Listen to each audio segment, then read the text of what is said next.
समझ नहीं आई बारी बाबू, काका ससुर जी कुकुर के आने पे इतना गुस्सा क्यों हो गए? उनको कुकुर पसंद नहीं है बहुरानी जी। पर क्यों? कितना प्यारा था ना वो तो, पूरा दिन खेल सकती हूँ मैं उसके साथ। जाने कैसे कोई उसे पसंद नहीं कर सकता। बहुरानी जी, हम बटुक को गंगा जल स्नान करवा के आते हैं। शिव शिव शिव। बहू, क्रय कार्य का समय हो गया है। मैं ये खतरा नहीं ले सकती। अरे मिनी, तुम ठीक हो जाओगी, इसमें खतरा क्या होगा? खतरा मुझ पर नहीं, बौंदिता पर है।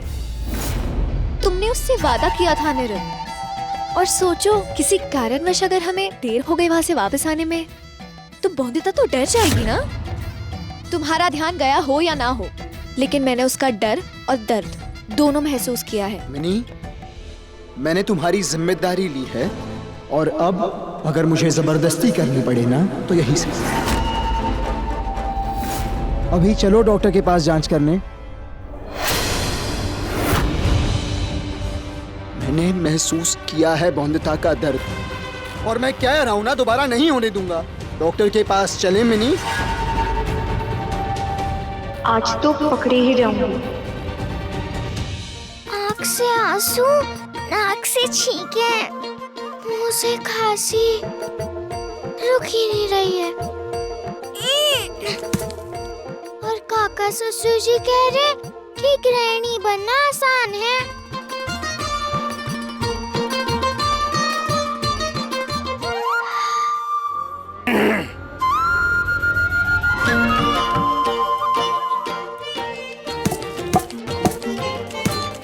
मैं मिर्ची कूटी रही थी काका ससुर जी, देखिए ऐसे। हाँ हाँ, करो करो, जल्दी क्या है, आराम से करो, पर अच्छे से करो। जानती हो ये इस कूटी हुई मिर्ची से क्या बनेगा? क्या? आम का अचार। पसंद है ना तुम्हें? देखना, तुम्हारी मेहनत तुम्हारे ही काम आएगी। तुम खुद ही खा सकती हो ना अपना बनाया हुआ खट्टा मीठा आम का अचार है? पर पढ़ाई से ऐसा हो पाएगा क्या? अरे क्या मिलेगा पढ़ाई करने से? तो तय किया तुमने बहू?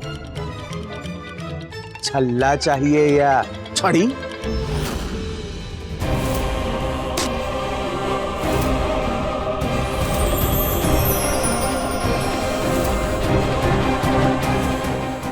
काका ससुर जी, छल्ला ही चाहिए मुझे तो। पर पति बाबू को वादा किया है, चाहे कुछ भी हो जाए मैं भागूंगी नहीं, जब तक आप आ नहीं जाते वापस। उसके बाद आप खुद कहेंगे मुझसे कि मैं बदमाश बौंदिता नहीं, शाबाश बौंदिता हूँ। ठीक है ठीक है ठीक है, जैसा तुम्हें ठीक लगे। तुम्हें नहीं खाना अचार, खानी है छड़ी की मार, तो खाओ। और जब छड़ी की मार खा के पेट भर जाए ना, तो आ जाना हमारे पास। तुम्हारे काका ससुर तुम्हें कुशल गृहिणी बनाने की राह पे लेके वापस चल पड़ेंगे। पढ़ाई का तो जमाना भी नहीं। ये मिर्ची ना तुम्हारी कक्षा शुरू होने के पहले पूरी कुट जानी चाहिए। अब आराम नहीं करना है बिल्कुल, समझ गई ना?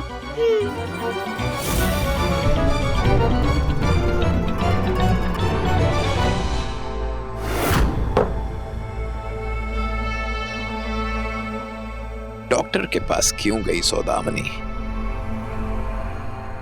और जाना ही था तो हमें बता देती, हम किसी डॉक्टर को पैसे खिलाकर एक नकली जांच करवा देते। मुझसे ज्यादा आप जानते हैं अनिरुद्ध को। सब कुछ ऐसे गुपचुप में किया कि पता ही नहीं चला, समय नहीं मिला कि कुछ कर पाते हैं। पर सौदामनी तो मना कर सकती थी ना, और वो भी जा रही है अनिरुद्ध के साथ। अगर उसे जरा सी भी भनक पड़ गई कि डॉक्टर के पास जो सौदामनी जा रही है वो बीमार नहीं है, बस नाटक कर रही है, आपको क्या लगता है कि अगर उसे पता चलेगा तो कभी माफ कर पाएगा सौदामनी को? बल्कि नफरत करेगा जीवन भर उससे।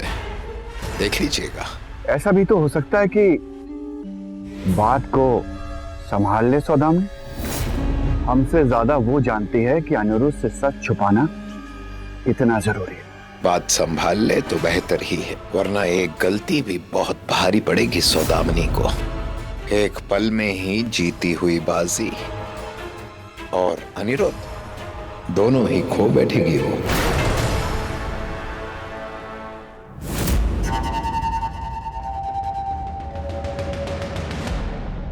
मिनी, डॉक्टर साहब जांच के लिए अंदर बुला रहे हैं, जाओ। अनिरुद्ध, घबराने की क्या बात है मिनी, सब अच्छा ही होगा। जाओ मिनी।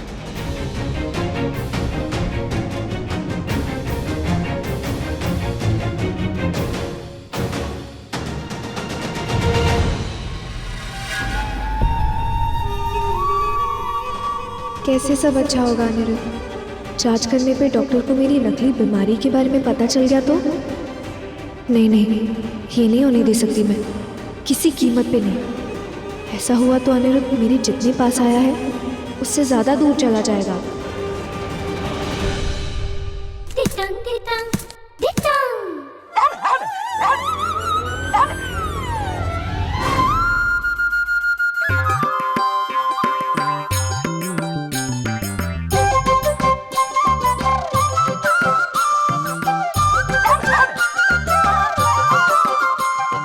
कितने प्यारे हो तुम, पर काका ससुर जी को पसंद नहीं हो तुम। कुकुर को घर में लाए कैसे तुम? जाओ इसे बाहर लेके जाओ। इसीलिए जाना होगा तुम्हें यहाँ से। चले जाओ।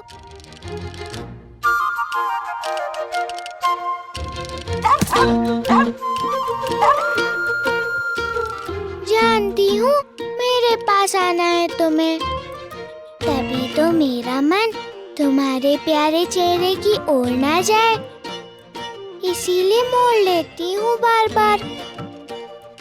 वैसे बता दूँ तुम्हें, बिना काका ससुर जी की इच्छा के कोई रह नहीं सकता हवेली में। और मैं भी बहू हूँ घर की, तो काका ससुर जी के आदेश के विरुद्ध नहीं जा सकती ना। इसीलिए कितना भी मन करे मेरा, पर तुझे जाना ही पड़ेगा यहाँ से।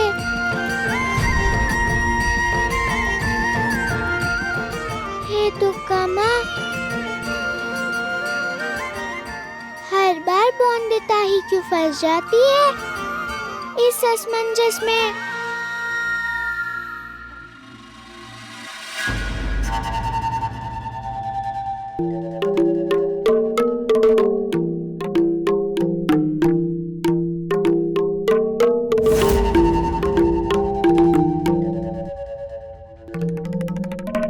अरे चंद्रप्रभा, तू कब आई यहाँ?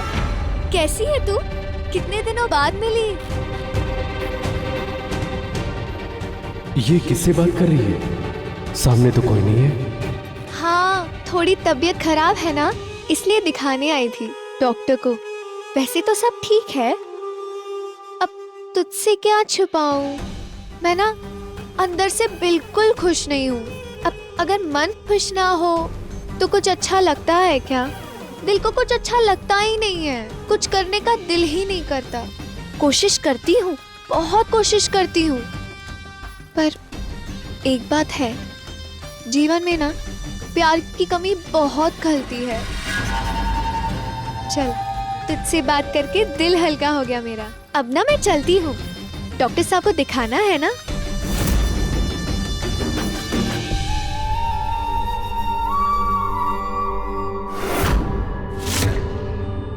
डॉक्टर साहब, मैं सौदामिनी, आपसे अपॉइंटमेंट लेने आए थे।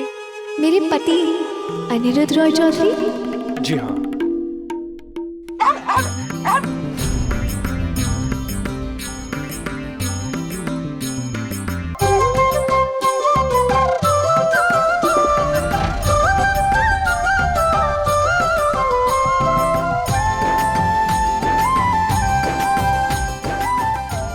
ऐसा लग रहा है जैसे दर्द हो रहा है तुझे भी। इस नन्ही सी बॉन्दिता को काम करते देख, समझ बच सकती हूँ मैं। पर क्या करूँ, जिद मत कर तू। काका ससुर जी डांटेंगे अगर तुझे देख लिया।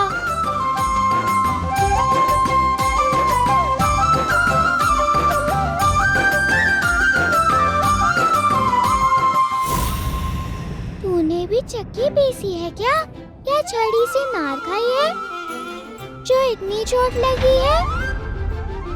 इसीलिए दुख रहा है ना तुझे? पर क्या करूं मैं दुर्गा माँ, किसका सोचे पौंदिता, काका ससुर जी के गुस्से का या इस बेचारे के दर्द का? अब आप ही बताओ दुर्गा माँ, क्या करे ये छोटी सी बौंदिता?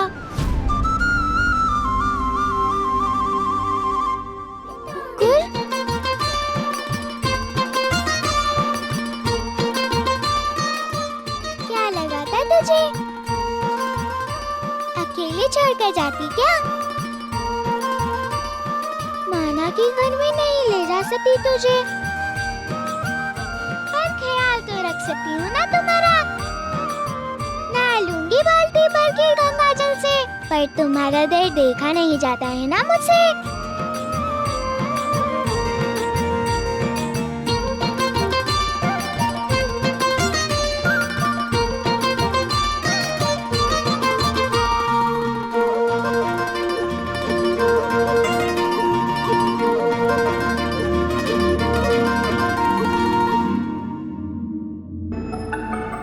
आपने सौदामिनी को वापस क्यों भेज दिया डॉक्टर साहब? देखिए अनिरुद्ध बाबू, मैंने सौदामिनी की ठीक से जांच की है, मुझे कोई वजह नजर नहीं आई।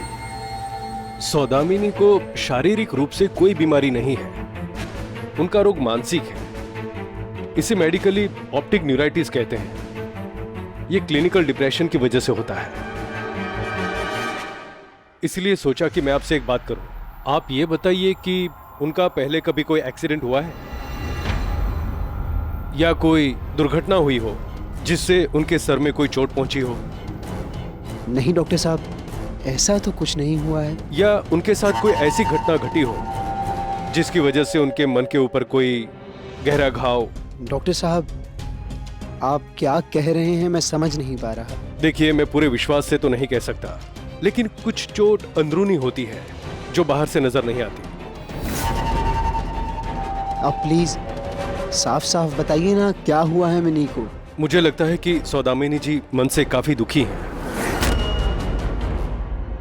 खुश नहीं है वो।